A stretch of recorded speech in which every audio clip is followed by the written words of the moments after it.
Sept morts, des blessés, des interdictions de manifester, une presse bousculée. Que s'est-il passé au Togo fin juin? Le ministre des Droits de l'Homme, Pacom Adjourouvi, est avec nous pour apporter ses explications sur les enquêtes en cours, les accusations de répression et les garanties des droits fondamentaux. Bonsoir, monsieur le ministre. Bonsoir, madame.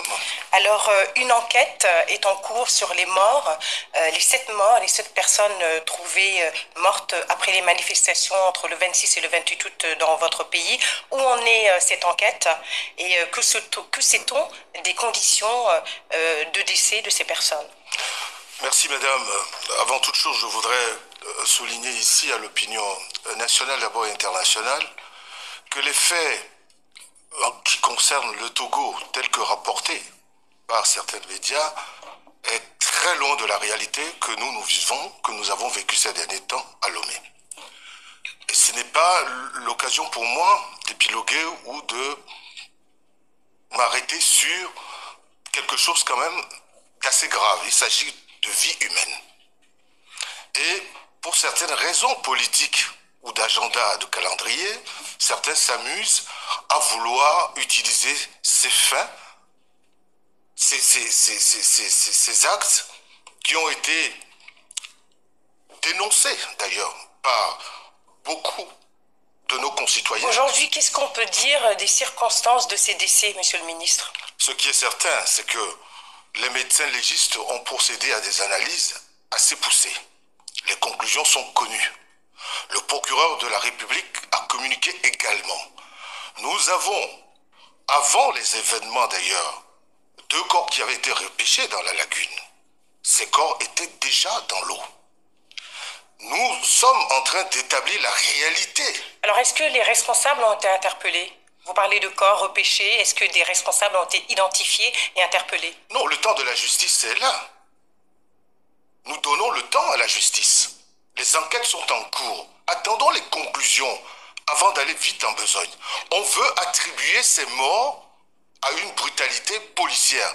Non, madame, ce n'est pas le cas. D'accord. Aucun hématome. Alors, si vous permettez, aucun hématome. Permettez-moi, monsieur, nous avons reçu ici même au JTA le 16 juillet le président d'honneur de la Ligue togolaise des droits de l'homme.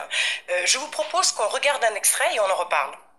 Cette répression a eu lieu non seulement par les militaires, mais ce qui est encore plus dérangeant et ce qui est très inquiétant, c'est que aux côtés des forces de l'ordre et de sécurité, Faure Gnassingbé et son gouvernement ont fait déployer sur le terrain des miliciens qui sont armés de cordelettes, de gourdins, même de fusils, qui donc opèrent à visage découvert. Nous demandons l'intervention, une enquête internationale indépendante, parce que face au silence de la CEDEAO de l'Union africaine, on ne peut pas accepter que, alors que le maintien d'ordre relève du pouvoir régalien des forces de l'ordre de sécurité, que ces forces de l'ordre de sécurité existent et qu'à leur côté, que le régime entretienne, véhicule, soutienne et alimente un réseau de miliciens.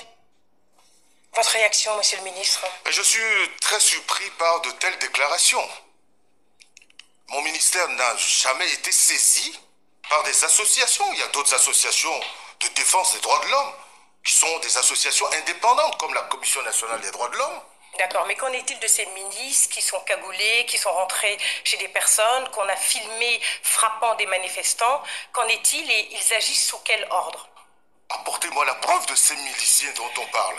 Vous ne savez pas l'existence de ces miliciens? Il n'y a pas de C'est miliciens. assez curieux puisque votre président, M. Faure Gnassingbé, a dit en 2017 à notre confrère de Jeune Afrique qu'il connaissait, qu'il connaissait ces milices et qu'il savait de quoi on parlait, même si c'était une situation embêtante. Et vous dites qu'aujourd'hui, des années plus tard, en 2025, vous n'avez pas connaissance de ces milices qui pourtant font peur à votre population. Les Togolais aujourd'hui ont peur, monsieur le ministre. Vous me parlez des faits il y a quelques semaines. Oui, mais vous ne pouvez pas dire que vous n'avez jamais entendu parler des milices dans votre pays. Je n'ai jamais vu de miliciens. Vous n'avez pas non plus vu les vidéos qui circulent, vous n'avez pas entendu la population togolaise qui les a vues, qui a peur? Écoutez, vous savez, quand il s'agit du Togo, il y a des prérequis. C'est pour ça qu'en début de notre conversation, je vous disais qu'il y a eu une tentative de fabrication d'une crise depuis l'extérieur pour salir l'image du Togo. Et qui fabrique cette crise? Une certaine diaspora depuis l'étranger s'amuse, s'active à, vous savez, quand même des vidéos. Bon, ça, ce n'est pas la réalité des Togolais. Revenons-en à notre propos. Parmi les nombreuses victimes, il y a un jeune adolescent dont vous avez forcément entendu parler, qui avait 15 ans, Jacques Kouami Kotoglo. Il symbolise en fait cette jeunesse qui est en souffrance. Il a été retrouvé mort dans une lagune, le visage tuméfié. Il n'avait pas participé à ces manifestations. Aujourd'hui, sa famille réclame véritablement une enquête indépendante. Que fait l'État concrètement pour ce genre de victimes? Mais d'abord, je m'incline. Nous ne pouvons pas nous amuser avec des faits aussi graves qui ont endeuillé des familles. D'ailleurs, le gouvernement a présenté les condoléances aux familles. À part présenter les condoléances, qu'est-ce que vous faites concrètement? Mais les enquêtes sont en cours pour déterminer les responsabilités. Et madame, je vous affirme que lorsque nous saurons la réalité, l'État prendra toutes ses responsabilités. Et quelles mesures prévoyez-vous de prendre pour calmer cette jeunesse togolaise, pour la rassurer et aussi pour que votre population ait moins peur? D'abord, je dis à cette jeunesse, à notre jeunesse, de ne pas céder à la manipulation, de ne pas céder à ces gens qui, depuis l'extérieur, donnent des ordres pour aller brûler les commissariats, s'attaquer aux forces de l'ordre, brûler les ambassades, en découdre avec les institutions de la République. D'accord, j'ai une dernière question, monsieur le ministre, si vous permettez. Il y a donc une marche de commémoration des victimes qui est prévue ce 9 août exactement. Elle a déjà été interdite à 2 reprises, officiellement à cause des élections municipales. Est-ce que cette fois-ci, cette manifestation sera autorisée le 9 août?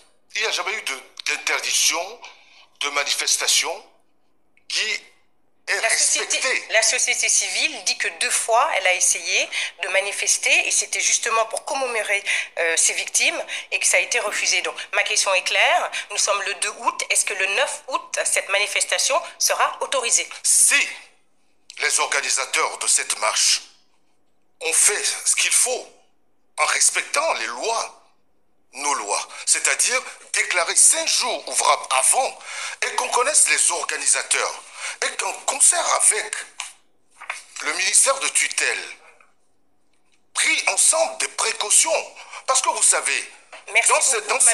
Malheureusement, c'est le temps qui nous est imparti. Merci beaucoup. Je rappelle que vous êtes. Merci beaucoup d'être venu sur le plateau de TV5 Monde. Je rappelle que vous êtes ministre des Droits humains du Togo. Merci beaucoup.